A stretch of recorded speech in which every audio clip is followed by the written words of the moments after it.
Welcome back. Let's fix a Blue Yeti microphone today. This belongs to a good customer of mine called Graham. He said a USB socket doesn't seem to be making a proper connection. So it's basically working intermittently, and when you move the plug in the bottom of the microphone, it goes off, comes back on.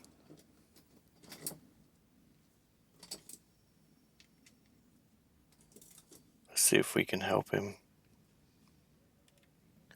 I noticed the sticker already peeling back from the screws, so it's pretty easy to find the screws that open this thing up.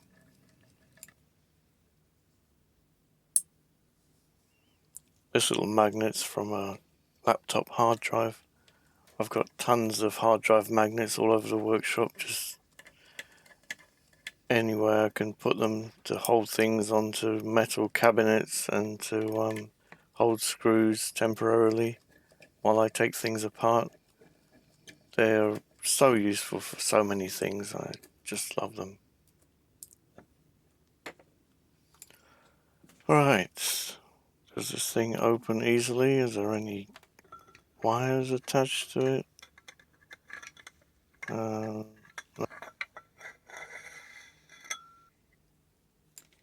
Okay, it got me a pack of 5 USB sockets. These are the USB mini, kind of old style now. Hopefully I don't need 5 of them. This is Rose's metal. I use this as a low melt solder for getting off components and connectors safely without too much heat. It mixes with the solder on the component and makes it a lot easier to remove components and connectors without lots and lots of heat. So I'm going to put some flux on here and a little ingot of Rose's metal. Let's heat that up with a soldering iron.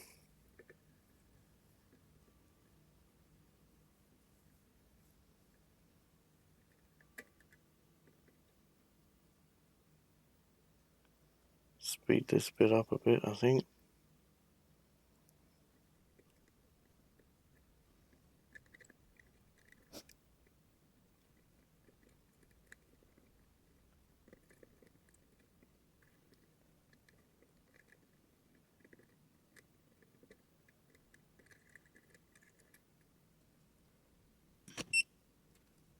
Right, parts out. Nice and easy, no hot air, nothing to damage the surrounding components or anything like that. Let's clean it up with some isopropyl alcohol. Get a bit more flux on here to wick off the excess solder with solder braid or solder wick.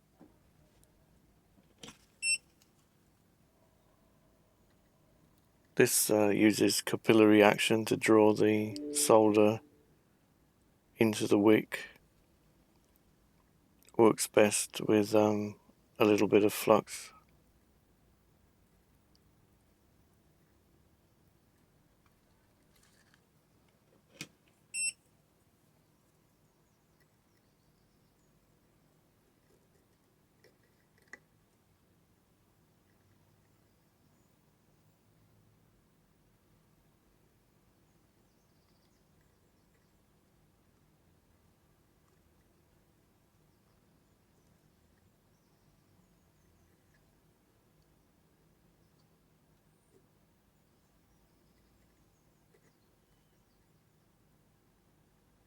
Yeah, man. Just a little more.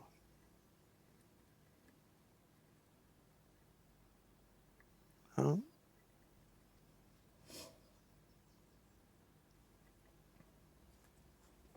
Yeah. Nice. Clean up again.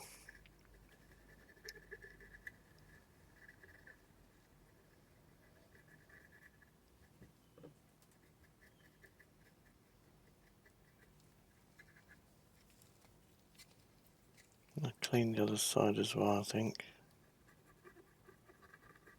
because flux gets through the holes and ends up on the other side of the board.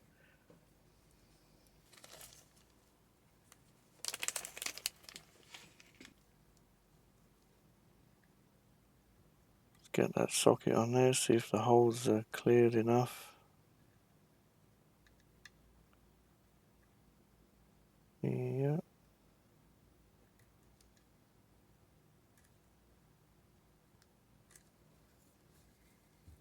Okay, I think that's on there.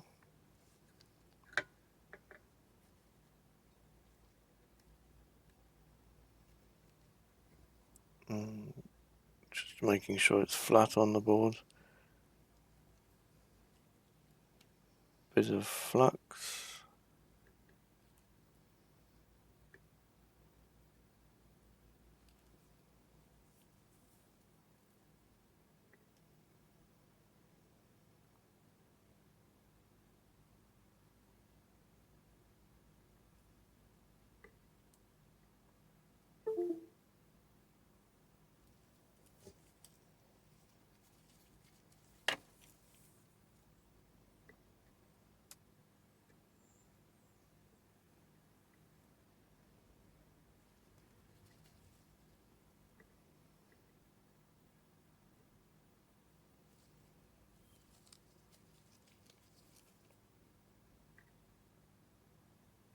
I normally use the biggest tip I can get away with on soldering iron because maintains thermal mass, and it does such a better job when you're doing things like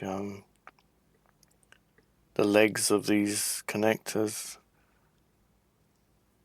where a small tip with a little mass, the heat just runs away from it so quickly that it just doesn't get to the temperature you need and you're struggling. So as long as I can get a large tip in there and I'm not going to make any bridges, yeah, I'll definitely use a larger tip.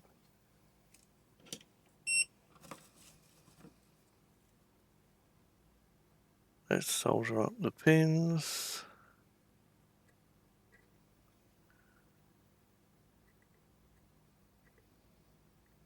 These are the pins for the USB connection.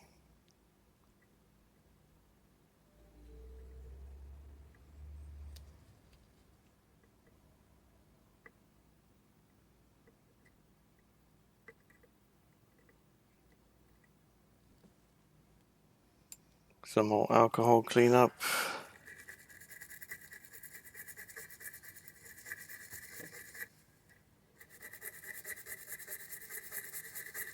Brush gets in between the solder joints, so I'll use that first, and then I'll use one of these lint-free pads that you can get from places that supply nail salons and things like that. They use these for nail polish removal.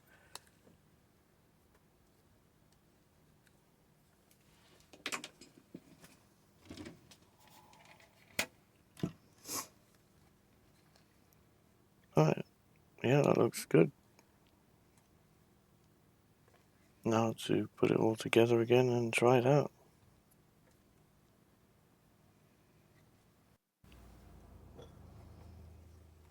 I'm not going to bore you with a reassembly.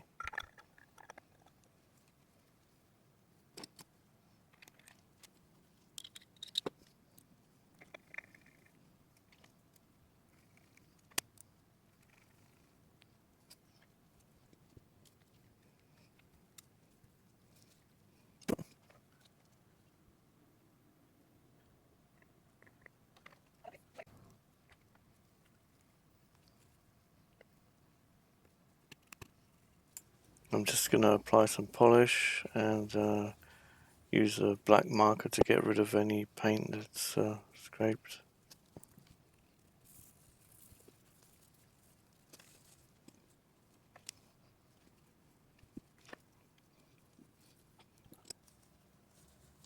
Right, let's test it out.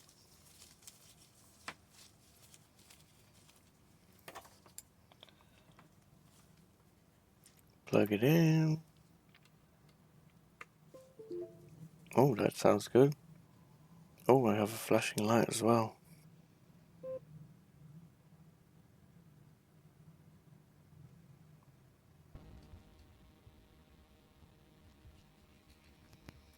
Testing, testing, 1, 2, 3.